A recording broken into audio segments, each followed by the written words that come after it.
Ole DPS channel tangin halo lom le effect cho he vo in chu dai na ya kan huan monga ai ot ka chia ve ka tia ka en don a chuk chho to ka ha tha khop mai kal kong hi an tol thu thalo chu zel ni video en nuam vak lo ni pon min nau sa thia manga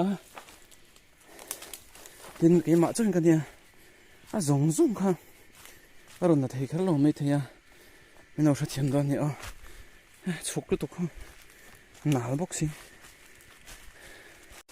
ole gi ka thleng ta luite ai chuanin chaka hi a thlak tam thei lawa masa chaka hi lian thunga ei khop te kan thar kan thlak ve chon kan lom em ni som vel bor mo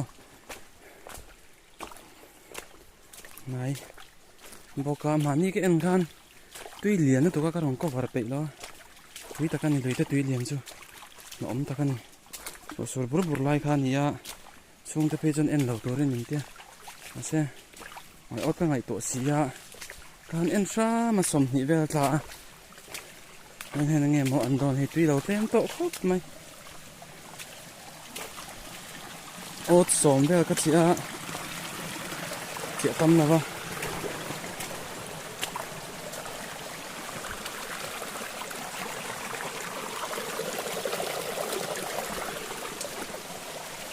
tiếp tiền cảm nhận hiền chắc cái măng tối ông để lên rộng chỉ này nó hay các chị mình sắp biết rồi nhá selfie stick xiêm chụp ngay đó nè hình hangin xiêm lại hiện nè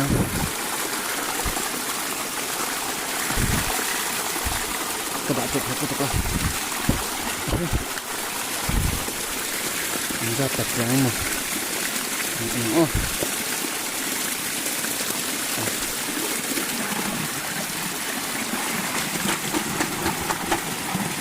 nó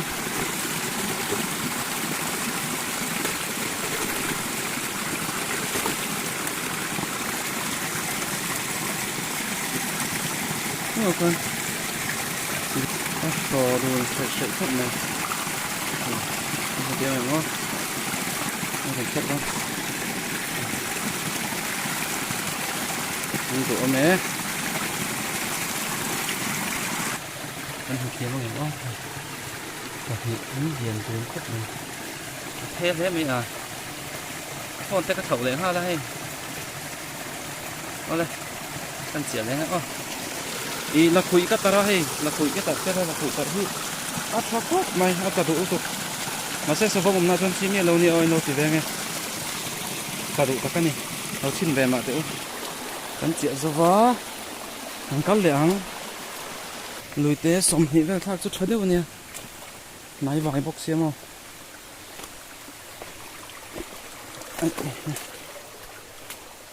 nó chìm tới đâu tôi nị mà rầm rầm lên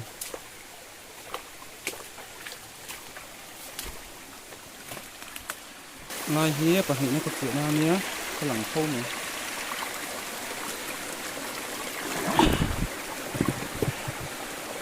cũng nông nổ con in tị con ôm cái tiền mấy cái phật bát tế school nên cần sang xía tại nó lạc chút cả về lại không một sự lại nó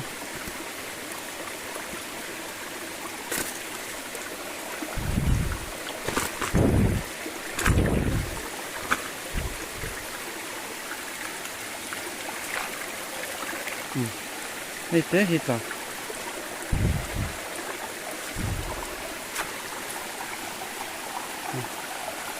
ăn luôn selfie stick hingin kan siam chopa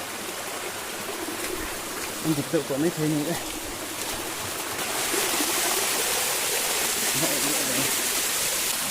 cái số cái chuyện nhé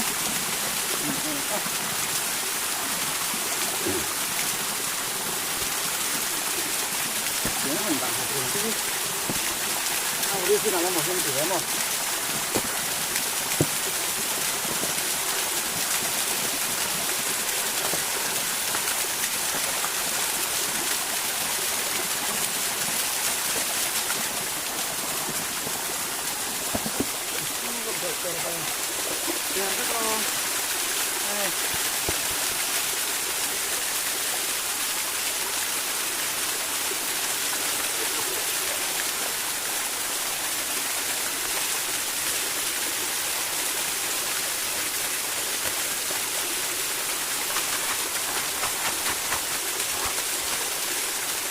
Pakat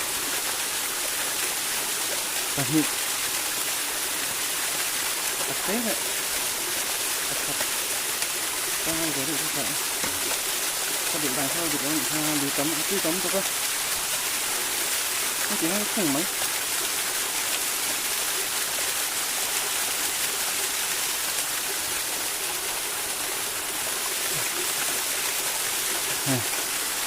Cho để thì không này Như pakat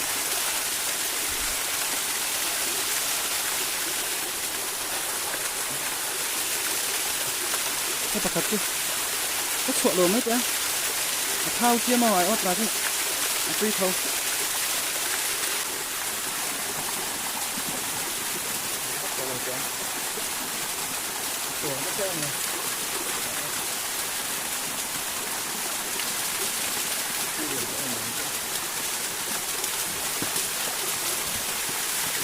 đi các bạn một cái gì cọc kim lò nè cọc kim núi tia ai ốt chết chú ta thắm thủy đó vậy thì hiện cần chị cùng tí cần chị thì chuyên cha làm làm lịch sổ có vàng làm lịch sổ và chụp trên bao thì đây là chít lệ nghe về hiện về có những chít á cái hiện cái này nó ổn gió không ta tia cái này ổn thủy gió này rất nhiều anh kia ống thế nghe một xem ạ dáng đậu khan nha tại dán cất chuyện đấy á anh nhẹ con anh dán ô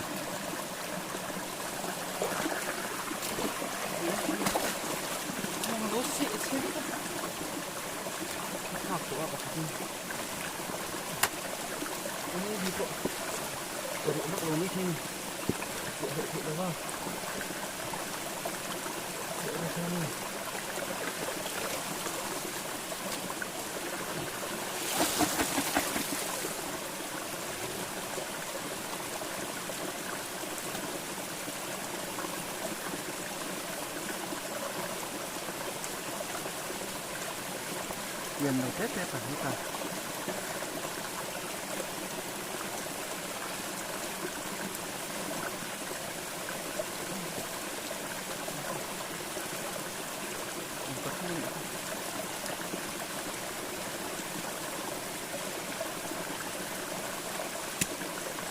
Nói chung là buổi thị về có phải về khá trong vụ bức xếp.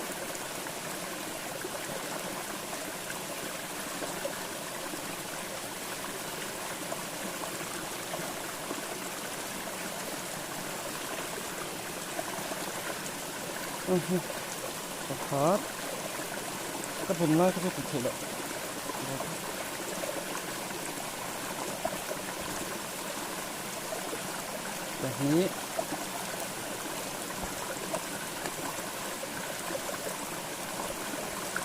tập trung nó sẽ cái nói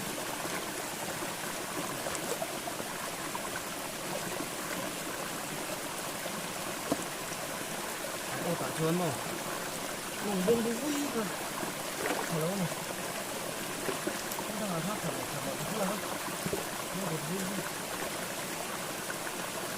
ô tạ chuồn thật là lâu cái đừng có không cái điền chua tắm thấy tụi con gì gốc về là tụi mấy Đây thì cắt diện để nam nhá. Cái này ô. Xin đỡ tất cả cắt diện. Xe cái lông hộn xe.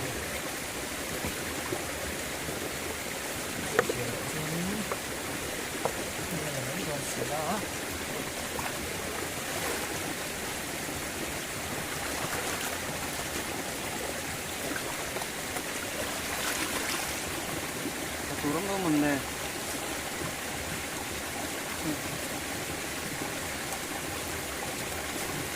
Không lai thì phải.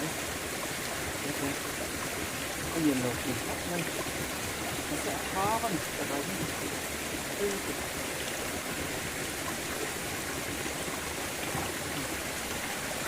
Được không? Một sạch thế đúng không? Sạch thế này à? Buổi thấy nghe may mắn gì chưa? Cái em phải dùng chút này đâu.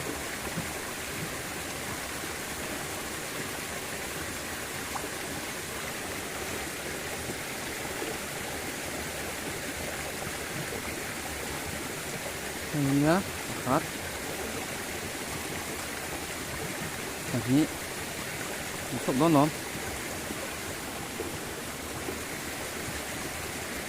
Tập trung.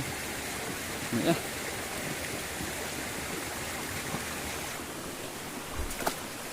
Triệu dấu lại ta. Mình tốt phải lẽ.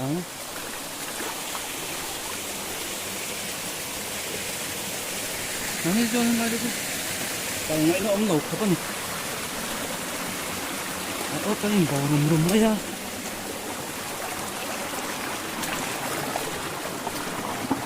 Này nguồn đấy đã biết mà. Anh gì anh vào kề thôi. Tiếp theo với ốc ống mà. Làm với đấy.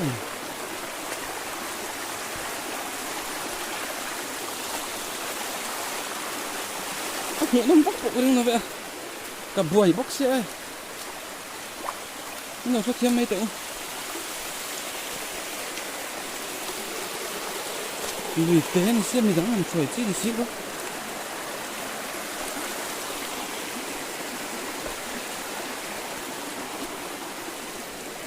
Pha tệ. Mong rằng ạ. School cần cầu kia về xí á. Và tệ khác mình duy dễ là. Con khổ nọ here. Con phần chuyện mình duy. Thử thật xí là quá. Nó nghĩ. Bố chúng. Còn tí này hi. Đó.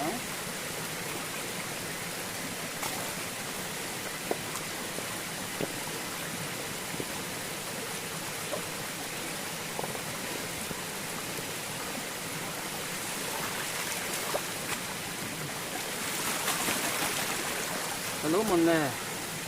Anh đi vông đầu về.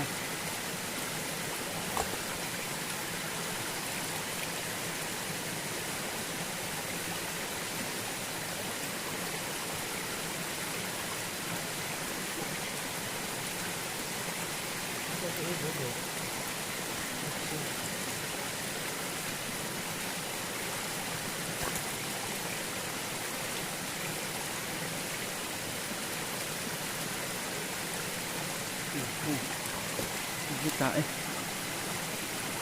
tập tết đấy anh này nói gì thôi chứ chia gió lại ta thì cao lắm không anh tuấn lo ông về hết xía nhưng chẳng anh tục thiện con này cái lâm còn về đỡ rất tốt ạ anh xin đỡ chịu cả này không có chuyện nữa nhìn nhá anh nói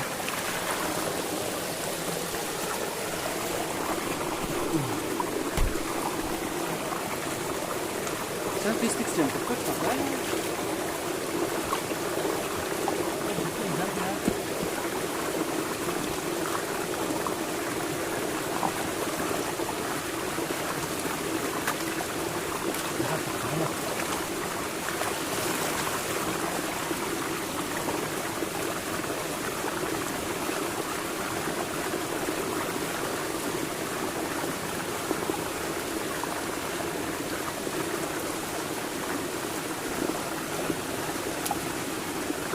rồi cấp mấy tập trung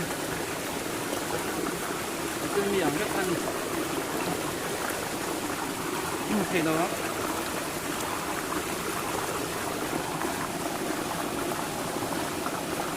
tập trung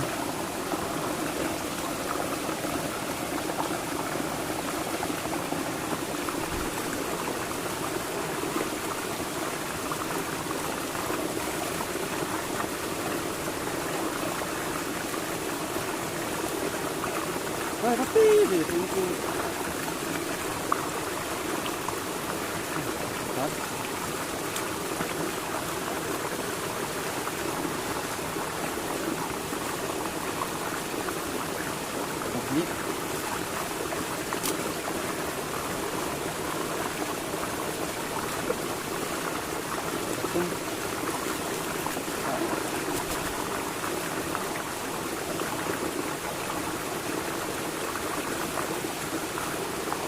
quốc gần được rồi.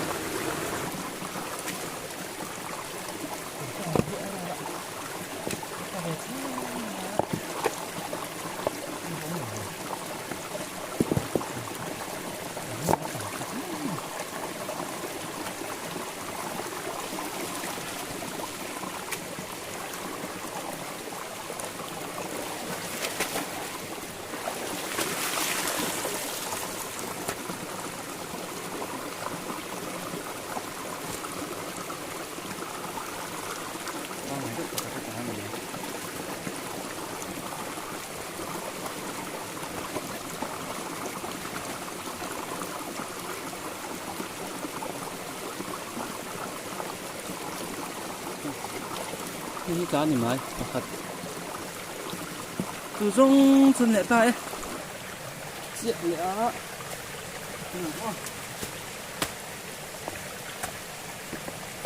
rau ta ve ani ta chiat lai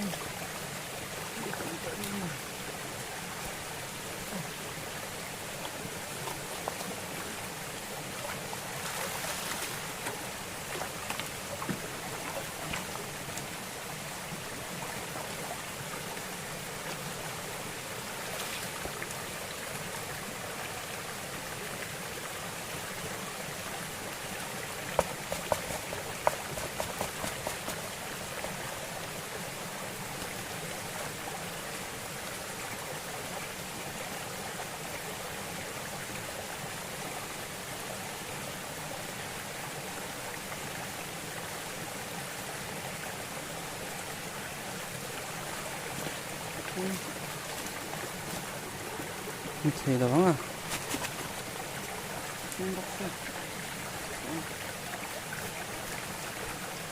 năm nay rồi anh nhận đây rồi nó cái ba ngày không cầm gì chứ phát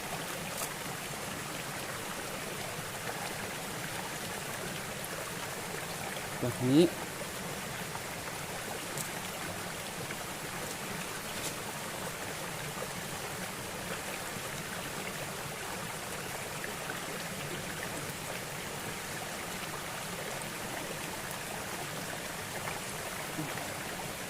ทุ่มมิ้นเจ็บเต๋อแค่ไหนเรียนครับนี้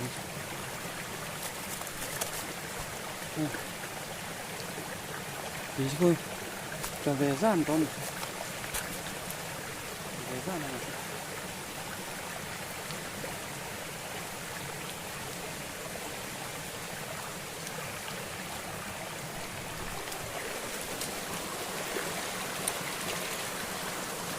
นั่นแหละครับอ๋อ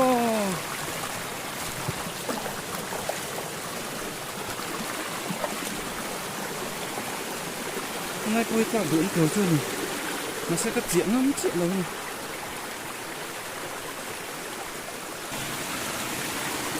thôi bữa ra già nằng mấy luôn cậu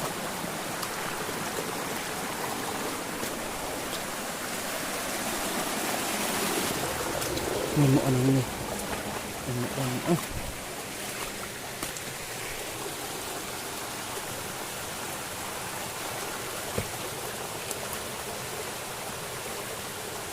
ăn mất khăn đi tắm cho cô bơi.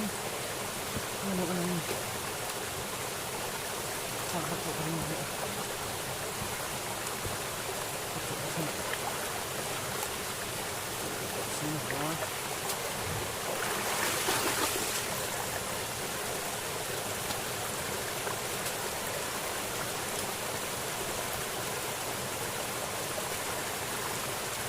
nangin pakai mata lah.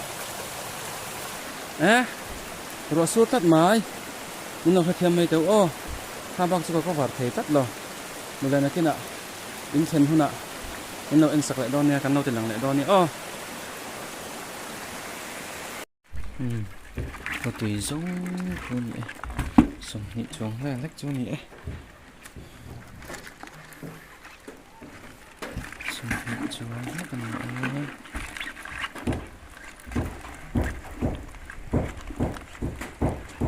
Lẽ thì trong khăn nhỉ.